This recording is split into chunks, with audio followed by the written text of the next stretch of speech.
reestablishing deterrence. So we're reviving the warrior ethos, rebuilding the military, and you have to reestablish deterrence if you've lost it.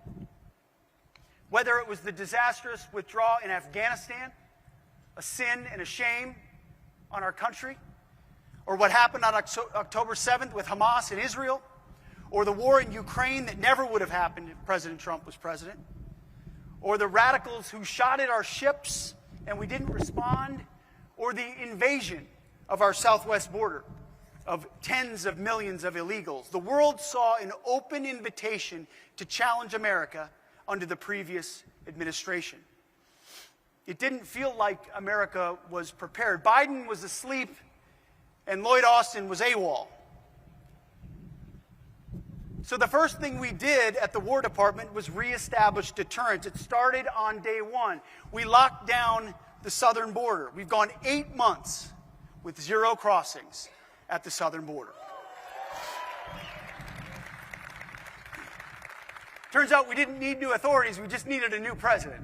Rebuilding our military. That's why we're on the Arsenal of Freedom tour. That's why we're here in Florida. We're going across the country for a couple of months, talking to industry, large like this one, and small. We need all of them. And we need you to move fast, at scale, at cost, to outcompete our adversaries, to rebuild our arsenal of freedom. President Trump did it in his first term, and we're doing it again. As you may have heard, the One Big Beautiful Bill provided the War Department an historic down payment of $150 billion to supercharge President Trump's defense capabilities.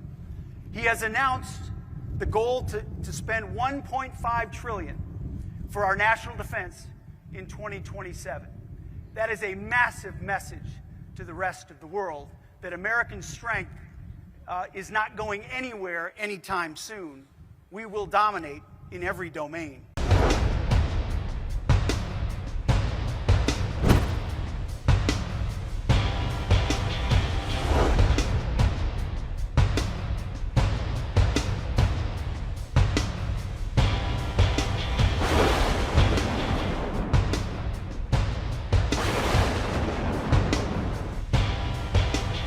President Donald Trump says he won't even tell America's closest allies what he plans to do about Iran.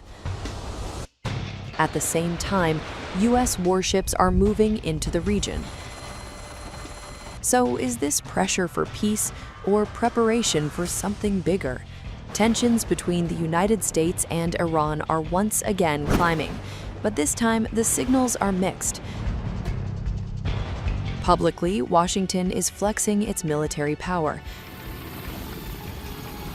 Privately, both sides suggest diplomatic channels are still open. In a recent interview, Trump was asked whether he had shared his plans with U.S. allies in the Persian Gulf. His answer was blunt: no. Trump said revealing details, even to allies, could undermine the chances of a peaceful resolution.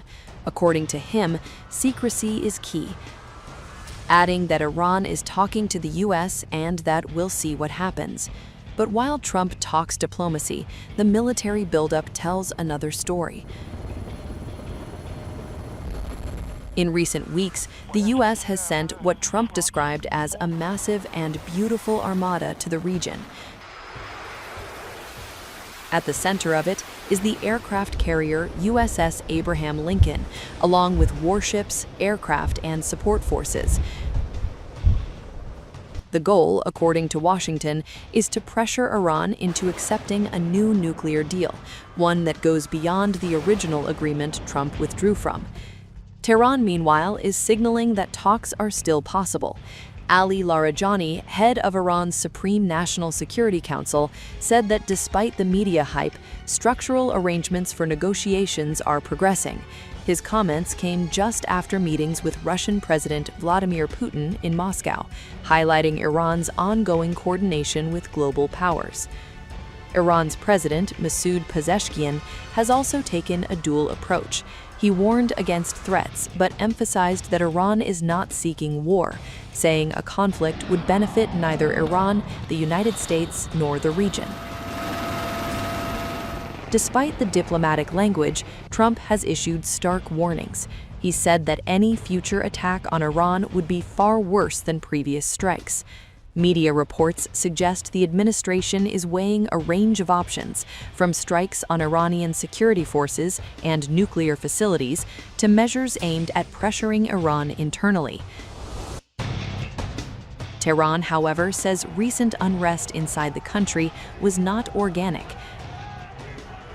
Iranian officials claim the protests were fueled by foreign-backed efforts designed to provoke chaos and justify outside intervention. Whether Trump, Netanyahu, or the Europeans, all of them were seeking to provoke, to create division, and they equipped. They then got innocent people to join this movement and poured them out onto the streets. So while U.S. warships patrol the region and rhetoric grows sharper, quiet conversations continue behind the scenes. The situation now hangs in a delicate balance between diplomacy and confrontation. Is secrecy preventing war or simply delaying it?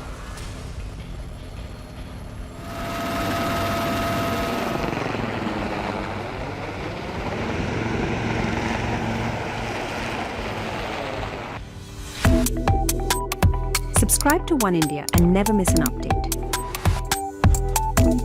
Download the One India app now.